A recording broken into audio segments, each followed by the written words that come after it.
Hi everyone, my name is Roberta and welcome to the 5 Minutes or Less How-To series, where I share tips and tricks with you on arts and crafts in less than 5 minutes. Today I'm going to show you how to make your own furniture with your Glowforge. I'm mixing up some woodworking skills with our fabulous Glowforge machine. During COVID, I bought a house and I was inspired to learn how to DIY things. And we were really scared of the virus, so I wanted to learn how to do lots of things inside the house. I have been working on different areas of the house, and now it's time for my bedroom.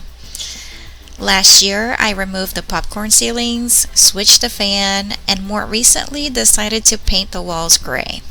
Now it's time to decorate, and my goal is to use the Glowforge every step of the way. I'm going for a farmhouse meet boho with a touch of industrial look.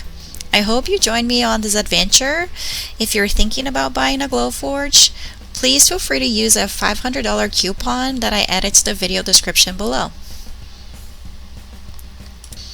I also wanted to share with you a little bit about my background. I am not an interior designer, graphic designer, or woodworker. In fact, until 2020, I didn't even know what a circular saw was or how to operate it. I was inspired by Anna White and Thrifty Diver. They both had great beginner woodworker videos online. And it was around that time that I got a Cricut and learned about SVGs. I had no clue what they were. It has been a year and I have learned so much from the YouTube community. It feels good to give back and to share my journey with all of you, along with all the tips and tricks I have learned along the way.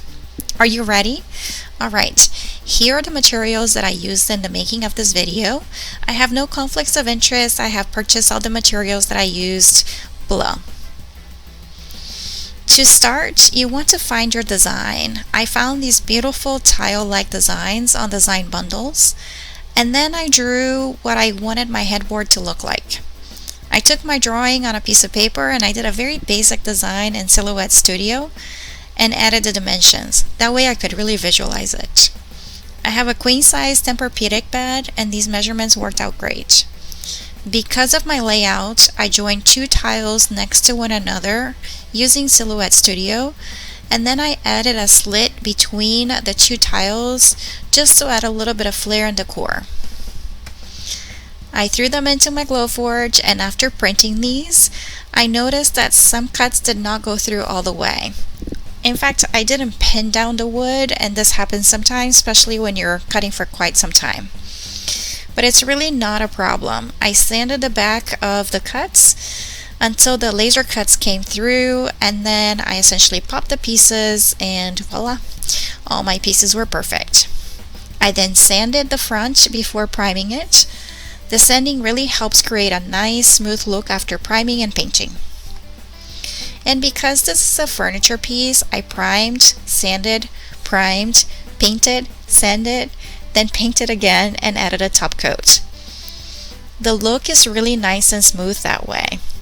I used a sprayer. I used something called a Critter, which you can buy on Amazon. And the Critter attaches to a mason jar, so it's quite versatile. I love this idea because then you can store your paint and switch it up as you need to switch up colors. The look is also super smooth, as you can see in my pictures. I also used my favorite paint, which is Fusion Mineral. While it's a little bit more expensive than most paints, it is a great paint, and because I primed my wood, I only used about half of a bottle. Once my centerpieces were cut, primed, painted, I put together the frame by cutting some 2x1 poplar wood. I just got at Lowe's. I'm not a woodworker, so I don't have any of the cool tables and tools, so I get pretty creative when I'm cutting my wood, and I just use a circular saw. I use a few clamps, chalk to draw a line, and a Dollar Tree store wood piece as my piece to keep the saw straight as I cut the wood. It's essentially a guide. Once all my pieces were cut, I used a Kreg Jig. This one is worth learning about and buying it if you're interested in doing your own furniture. It's super versatile and I have used it several times. I essentially measured the thickness of the wood, Then I choose the dimension on the Kreg Jig clamp and the Kreg Jig screw. I then clamp the wood and make the hole with the screwdriver and the Kreg Jig screw. I'm able to join two pieces without splitting the wood, and the angle gives the wood a lot of stability, so it's really great to build furniture with this. Once all the pieces were put together, I sanded, primed, spray painted, let it dry, and then added each panel to the back side of the headboard. I secured it with a bread nailer. To finish the piece, I used what I had left of my paint, and then I added the top coat to it, mixed it up, and added a little bit of water to make it runny, and again used my Critter spray paint and sprayed it twice more. The result was amazing. I secured the piece onto my bed and got a gorgeous look. Because I have a Tempur-Pedic bed, I had to be creative in how to add the headboard to it, and so I added a small piece of wood as a spacer in between the bed and the headboard. My bed, the head of the bed raises, so when it does that, it does not touch the headboard.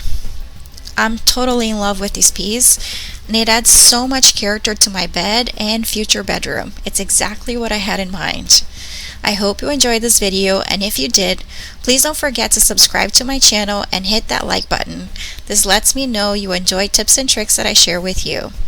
Now I have to think about what's next. Thank you so much.